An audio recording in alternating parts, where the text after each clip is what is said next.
ले यो न्यायपालिकामाथि जुन हस्तक्षेप भइरहेको छ, न्यायपालिकामाथि जुन प्रकारको अहिले व्यथिति, विसङ्गति र विकृतिको चरम चुली एउटा सगरमाथाको हाइटभन्दा पनि आकाशिँदै गइरहेको छ, त्यो विषयमा हामीले विगतदेखि भन्दै आइरहेका विषयहरू, विगतदेखि उठाउँदै आइरहेको विषयहरू भनेको त्यहाँ भएको सिन्डिकेट, त्यहाँ भएको एक प्रकारको बार बेन्च नामक जुन सिन्डिकेट छ, जुन प्रकारको भ्रष्टाचारले एउटा त्यो जुडिसियरीलाई चाहिँ जगेटिरहेको अवस्था छ, त्यो हामीले पटक पटक विभिन्न फोरमहरूमा बोल्दै गर्दा भन्दै गर्दा त्यसको विषयमा हामीले कुराकानी गर्दै गर्दा सेमिनारहरू, वर्कसपहरू, छलफलहरू चलाउँदै गर्दा धेरै कुराहरू त आइसकेको छ। तथापि पनि अब हुने बारको आसन्न जुन निर्वाचनमा प्रमुख मुद्दाहरू, प्रमुख विषयहरू, प्रमुख सवालहरू अरू के छन् भन्ने विषयमा चाहिँ यहाँ जुन सरगर्मी बढेर गइरहेको छ, त्यस अवस्थालाई हामीले यहाँ चिरफार गर्नको लागि मूलभूत रूपमा केही कुराहरू हामीले राख्न गइरहेका छौँ। र अहिले बनेको जुन सरकारले न्यायालयमाथि जुन प्रकारको ठाडो हस्तक्षेप गरेर गइरहेको छ, जुन प्रकारले न्यायालयलाई आफ्नो मनपरी तन्त्र ढङ्गले सञ्चालन गरिरहेको छ र न्यायालयको सम्पूर्ण व्यवस्था, त्यसको फङ्सनल एउटा चाहिँ संरचनागत कुरा होस् अथवा कार्यात्मक कुराहरू होस् अथवा त्यसको अन्य सर्कमस्टान्सियल परिस्थितिजन्य त्यसको स्ट्रक्चरहरू होस्, ती तमाम स्ट्रक्चरहरूमा चाहिँ सरकारले एक प्रकारको गिद्धे दृष्टि तयारी गरेर पटक पटक हमला गरिरहेको छ। त्यसो भएको हुँदाखेरि जबसम्म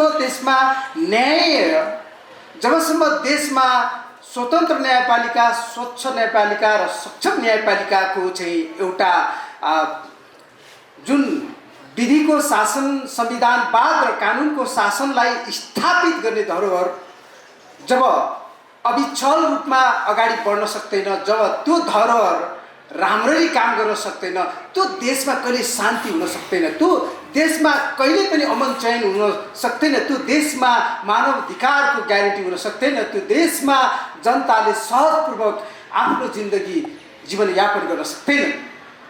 त्यो भएको हुनाले हामीले यो इतिहासहरूलाई हेर्दै जाँदाखेरि चाहे हामी 1776 को life, liberty, freedom and pursuit of ह्याप्पिनेसको आन्दोलन हेरौँ, चाहे त्यो हामीले आन्दोलन म्याग्ना कार्टा 1215 को हेरौँ, चाहे त्यो बिल अफ राइट्सको हेरौँ भने, चाहे त्यो हामीले ग्लोरियस रिभोल्युसन हेऱ्यौँ भने, ती सबै आन्दोलनहरूको क्रक्स र निटिगिटी कुरो भनेको न्यायपालिका स्वतन्त्र हुनुपर्छ, सक्षम हुनुपर्छ, निष्पक्ष हुनुपर्छ र कुनै पनि सरकारको अङ्गहरूले, कार्यपालिका होस् अथवा व्यवस्थापिका होस्, तिनीहरूले चाहिँ आक्रमण गर्न मिल्दैन, तिनीहरूले इन्फ्लुएन्स गर्न मिल्दैन, तिनीहरूले हस्तक्षेप गर्न मिल्दैन भन्ने कुरा नै हो। तर आज हाम्रो देशमा यी सबै कुराहरू हेरिरहेको अवस्थामा ती सबै कुराहरू जुन हामीले हुनुहुँदैन भनिरहेका छौँ र जुन कुराहरूले गर्दाखेरि आज न्यायालय अस्तव्यस्त भइरहेको छ, त्यसरी हेर्दै जाँदाखेरि हामी देख्छौँ आज यो घडीसम्म आइपुग्दाखेरि, यो समयसम्म आइपुग्दाखेरि न्यायालयमाथि आक्रमण मात्र भएन, न्यायालयमाथि षड्यन्त्र मात्र भएन, न्यायालयमाथि वज्रपात मात्र भएन, तमाम राष्ट्रलाई, तमाम यो विश्वलाई थर्काउने गरी, तमाम यो हाम्रो सार्वभौम सत्तालाई, नेपाल सत्तालाई, नेपालको सार्वभौमिकतालाई तपाईँको चाहिँ हनन गर्ने गरी, यसलाई च्यालेन्ज गर्ने गरी, यसलाई ध्वस्त पार्ने गरी के गरेको छ भने यो न्यायालयमाथि हमला भएको छ, ठाडो चुनौती भएको छ। यो महाभियोगको प्रसङ्गलाई जोडेर चाहे त्यो एमसिसी पास गर्ने कुरा होस्, चाहे त्यो न्यायालयलाई खत्तम गर्ने गरी त्यहाँनिर चाहिँ बिचौलियाहरूले, सिन्डिकेटहरू, धारीहरूले, ती वरिष्ठ नाम गरेका स्वघोषित विद्वानहरूले आज तपाईँको चाहिँ 15औं सम्मेलनसम्म आउँदै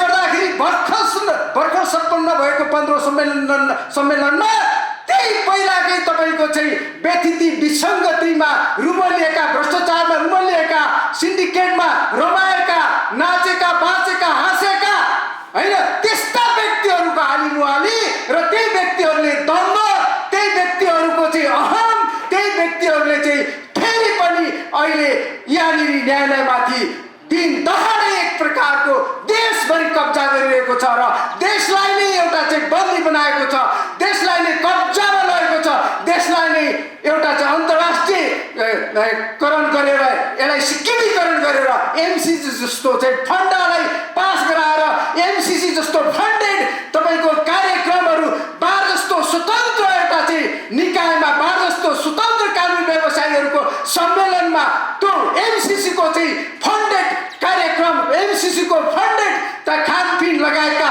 सारा किसिमको कार्यहरू जुन गरेको छ त्यो धेरै नै घोर भर्सन योग्य, घोर निन्दनीय र घोर आपत्तिजनक कार्यहरू भएको कुरा तपाईँ हामी सबैको अगाडि सर्वविदितै छ।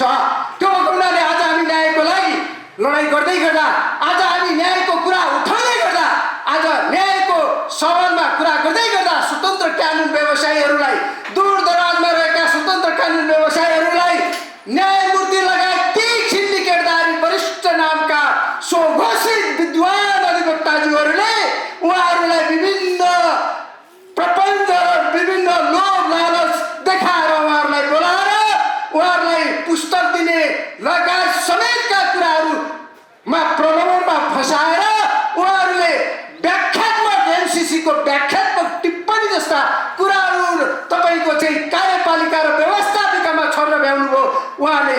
यो यही तपाईँको चाहिँ 15औं कानुन व्यवसायीहरूको राष्ट्रिय सम्मेलनद्वारा।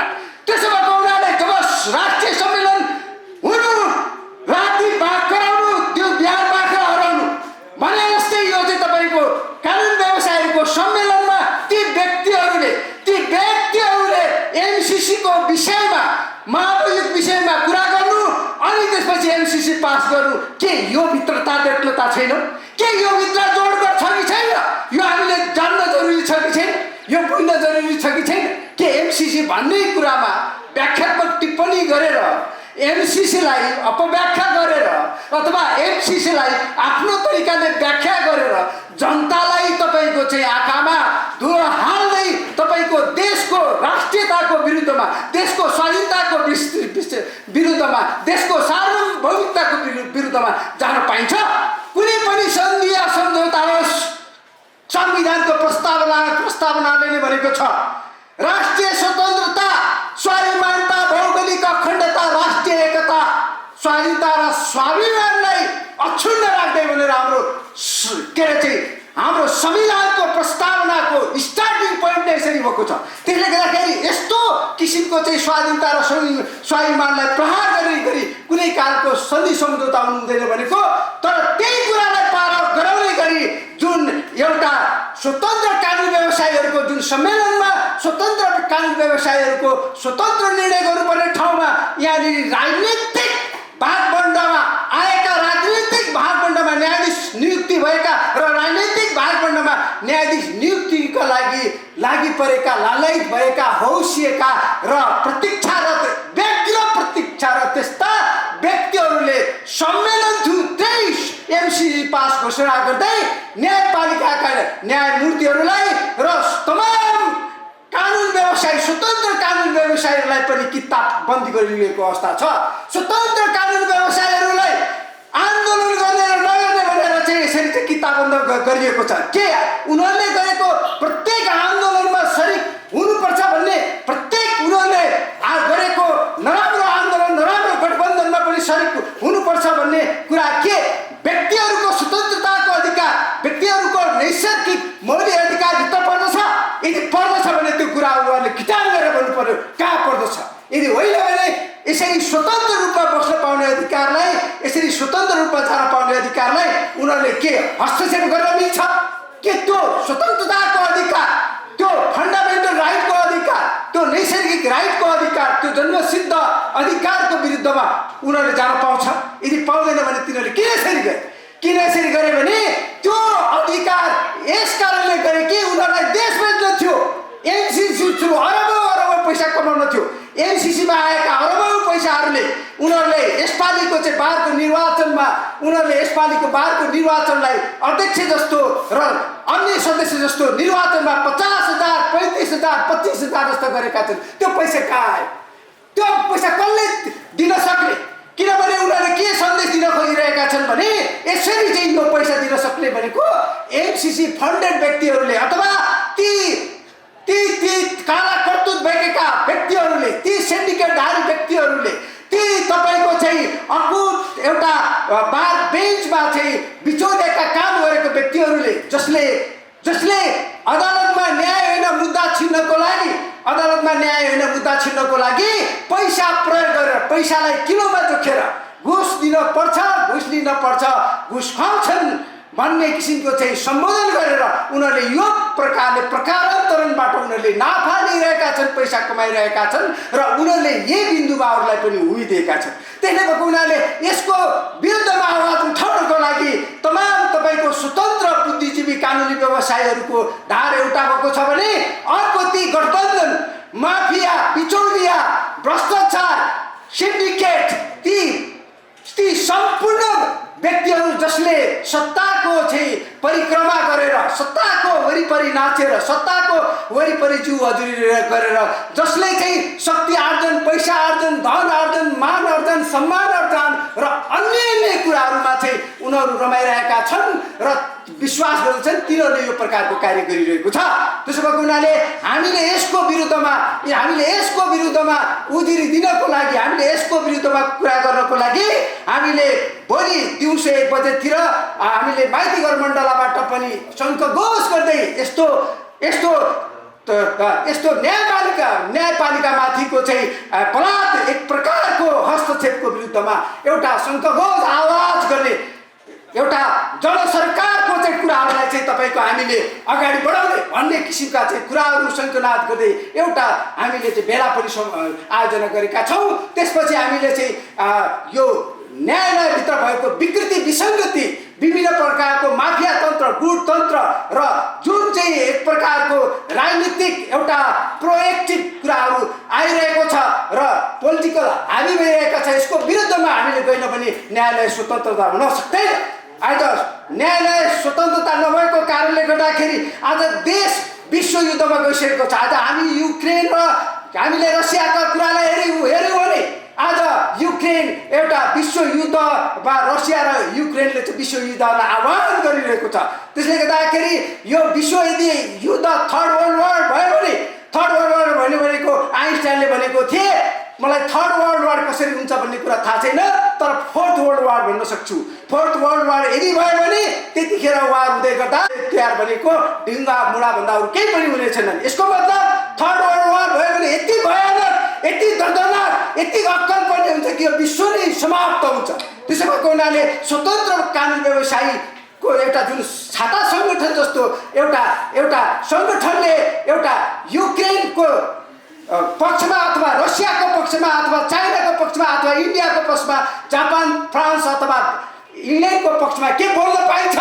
हामी त स्वतन्त्र एउटा चाहिँ असंलग्न आन्दोलन, असंलग्न एउटा चाहिँ सन्धि अन्तर्गत विदेश राष्ट्र नीति अन्तर्गत गाइड भएर गएका छौँ होइन। साउथ एसियन कन्ट्रीमा कुनै राष्ट्रले नबोलिरहँदाखेरि हामीले बोल्न मिल्छ।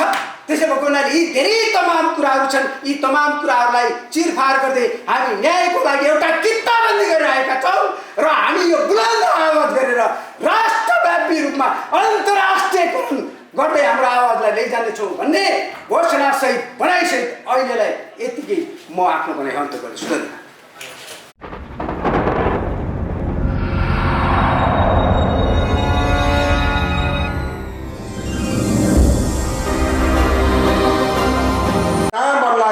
त्यही प्रयोग गरेर यो नै अवैधानिक छ भन्ने कुरा उहाँले प्रश्न पार्नु भएको छ। त्यसै गरी न्यायालय जस्तो ठाउँमा बिचौलियाको एकदमै बिगबिगी भयो, यो बिचौलियालाई हटाउनुपर्छ भन्ने सन्दर्भमा पनि उहाँले प्रश्न पार्नु भएको छ।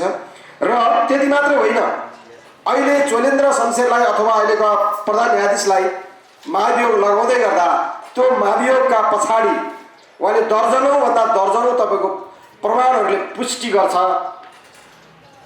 ज्वलेन्द्र शमशेरलाई महाभियोग लगाउँदै गर्दा उहाँसँग रहेका 4 जनालाई किन छोडेको? उहाँहरूलाई पनि महाधियोग लगाउनु पर्थ्यो, उहाँहरूलाई हटाउनु पर्थ्यो भने उहाँहरूले सिफारिस गरेको यो अहिलेको कठपुतली सरकार शेरबहादुर देउवा सरकार पनि आउट हुनुपर्छ भनेर उहाँले प्रश्न पार्नु भएको छ र उहाँले एकदमै दमदार प्रस्तुति दिएर जानुभएको छ। त्यो पनि तथ्यसँग छ, तथ्यमा आधारित र प्रमाणमा आधारित कुराहरू उहाँले गर्नुभएको छ। हुन त उहाँ आफैमा अधिवक्ता वकिल भएको नाता पनि हुनसक्छ, उहाँले बिना प्रमाणका कुराहरू त पक्कै गर्नुहुन्न। उहाँले गरेका कुराले साँच्चै तपाईँ हाम्रो शरीरमा एक किसिमको रङ ठाडो भएको छ। म पनि भन्न चाहन्छु उहाँले जे कुरा बोल्नु भएको छ त्यो कुरालाई जस्ताको तस्तै सम्पूर्ण जनता सामु पुर्याइयोस्। यो अहिले सरकारले आफ्नो रिसिभी साध्नको लागि र आफ्नो फाइदाको लागि महाभियोग जस्तो अस्त्रलाई जहाँ मन लाग्यो त्यहीँ प्रयोग गरेको छ। यो कुरा तपाईँको महाभियोग भन्ने अस्त्रलाई यिनीहरूले नजिरको रूपमा प्रस्तुत गरेको हामीले देख्यौँ। सुशीला केस काण्डलाई होस्, त्यसै गरी तपाईँको हाम्रो लोकमान सिंह कार्कीको केसलाई हेरौँ, अथवा अहिले हाम्रो अहिलेको महान्यायाधीशको कुरालाई लिएर हेरौँ। यो सबै कुराले हेर्दाखेरि यहाँनिर तपाईँको एउटा बायस भएर अथवा एकलौटी ढङ्गले आफ्नो स्वार्थ साध्नको लागि गरिएको भन्ने कुराहरू चाहिँ प्रश्न हुन आउँछ। त्यसै गरी म तेस्रो अथवा चौथो वक्ताको रूपमा आज हामीसँग अतिथिको ग्रहण गरिसक्नु भएको छ हाम्रा सामाजिक अभियन्ता पत्रकार हरिराम रिमाल सरलाई पनि आफ्ना केही शब्दहरू 3 मिनटभन्दा बढी नबढाइकन राखिदिनु हुन अनुरोध गर्दछु। धन्यवाद। धन्यवाद आयोजक मित्रहरू, मञ्चमा आसीन हुनुभएका पृथ्वीनाथ राई लगायतका सम्पूर्णमा नमन व्यक्त गर्छु र छुट्टो म सुरुवात गर्न चाहन्छु।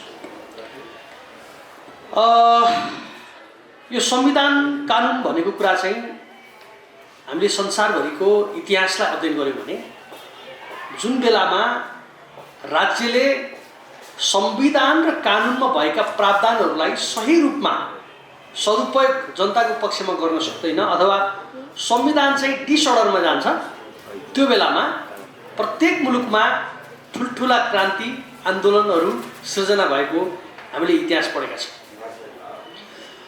र यो हामीले अवलम्बन गरेको हाम्रो चाहिँ 62-63 को आन्दोलन पछाडि हामीले अवलम्बन गरेको शासकीय स्वरूप, यो अघि पृथ्वीनाथ राई सरले चाहिँ विभिन्न खालका म्याग्ना कार्टा आन्दोलनदेखि ग्लोरियस रेभोल्युसनसम्मका ठुल्ठुला एउटा इतिहासको दृष्टान्त यहाँहरूलाई प्रस्तुत गरि नै सक्नु भएको छ। त मूलभूत रूपमा चाहिँ फ्रेन्च रिभोल्युसनले जुन 1789 को फ्रेन्च रिभोल्युसनले जुन कुरालाई स्थापित गर्यो विश्वभरि संसारभरि, मूलतः त्यसमा मोन्टेस्क्यूको नाम अगाडि आउँछ। उनले चाहिँ एउटा शक्ति पृथकीकरणको सिद्धान्तलाई अगाडि सार्नु भएको थियो। त्यो फ्रेन्च रिभोल्युसन पछाडि त्यहाँको सोसाइटीलाई कन्ट्रोल गर्नको लागि, र त्यो सिद्धान्त चाहिँ त्यस पछाडि सबै विश्वभरि फैलिएर आयो। र हाम्रो नेपालले पनि अहिले हाम्रो संविधानले अङ्गीकार गरिरहेको शक्ति पृथकीकरणको सिद्धान्त त्यो फ्रेन्च रिभोल्युसनले स्थापित गरेको शक्ति पृथकीकरणको सिद्धान्तभित्र पर्छ। र त्यसले के कुरालाई इङ्गित गर्छ त भन्दाखेरि न्यायपालिका, व्यवस्थापिका, कार्यपालिकाको एक अर्काको स्वतन्त्र आन्तरिक शक्ति सन्तुलनमा यो नेपालको चाहिँ सम्पूर्ण भूत र भविष्यहरू ड्राइभ हुने गर्छ। र त्यसमा सबैभन्दा बलियोको हुन्छ त भन्दा पिपुल हुन्छन्, जनता हुन्छन्। तर हाम्रोमा चाहिँ कस्तो भइराख्यो भने यो धेरै पटक न्यायालयमा समस्याहरू एकदमै सिर्जना भइराखेको छ। हामी त जनताबाट निर्वाचित भएर आएको, त्यसकारण हामीले जे पनि गर्न पाउनुपर्छ, हामीले जे मन लाग्ने गरे पनि हुन्छ भन्ने खालको चाहिँ एउटा घमण्ड, दम्भ अथवा त्यसमा कुनै खालको प्रावधानहरू छैन भने जसरी हाम्रा चाहिँ विशेषतः दलीय राजनीति गर्नेहरूले त्यसरी बुझ्नु भएको छ। र पटक पटकसम्म कार्यपालिकाले आफ्नो मातहतमा व्यवस्थापिका संसद र न्यायपालिकालाई, अब व्यवस्था कार्यपालिकामा देखिएका साना साना राजनीतिक घटनाहरूलाई पनि आफूमा नमिलाएर उहाँहरू न्यायपालिकामा पुर्याउनुहुन्छ र न्यायपालिकामा आफू अनुरूपको फैसलाको अपेक्षा गर्नुहुन्छ। र त्यस्तो खालको फैसला भएन भने त्यो फैसलाको विरुद्धमा उहाँहरूलाई दिएको राजनीतिक अधिकार, उहाँहरूलाई यो जनताको पक्षमा चलाउनको लागि दिएको राजनीतिक अधिकारलाई अन्त ठाउँमा दुरुपयोग गरिराख्नु भएको छ। यस्तो बेलामा हामीले दुनियाँभरि देखेका छौँ, नेपालकै इतिहासलाई पनि तपाईँले अध्ययन गर्नुभयो भने 2036 सालमा एउटा खालको राजनीतिक आन्दोलनको सुरुवात भयो जनमत सङ्ग्रह मार्फत। त्यसको 10 वर्षपछि 2046 सालमा अर्को आन्दोलनको आँधीबेहरी आयो। फेरि तपाईँले त्यसको 5-7-10 वर्ष पछाडि 56-58 सालमा माओवादीको युद्ध उत्कर्षमा पुग्यो। त्यसको 5-7-10 वर्षपछि फेरि 62-63 को आन्दोलन भयो।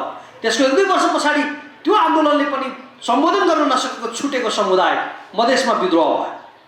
अब अहिले हामीले लगभग 12-15 वर्ष 12-14 वर्ष चाहिँ अहिले तपाईँको चाहिँ यो अलिकति स्थिरताको अवधिलाई हामीले झेलिराखेका छौँ। तर मैले यो एकदमै सन्निकट देखिराखेका छु। एउटा ठुलो आन्दोलनको आँधीबेहरी, एउटा ठुलो विद्रोहको सङ्केत मैले वरिपरि देखिराखेका छु। त्यस्तो त्यो ढङ्गको एउटा चाहिँ यो विद्रोहको सङ्केत, यो सामाजिक असन्तुलनहरू एकदमै धेरै कायम भएको मैले देखिराखेका छु। अब त्यसले कता लिएर जान्छ, कता ड्राइभ गर्छ भन्ने कुरामा अहिले हामीले भन्न सक्दैनौँ। विद्रोहहरू अस्वाभाविक रूपमा आउने गर्छन् र त्यसले अस्वाभाविक खालका मुद्दाहरूलाई स्थापित गरेर जाने गर्छ।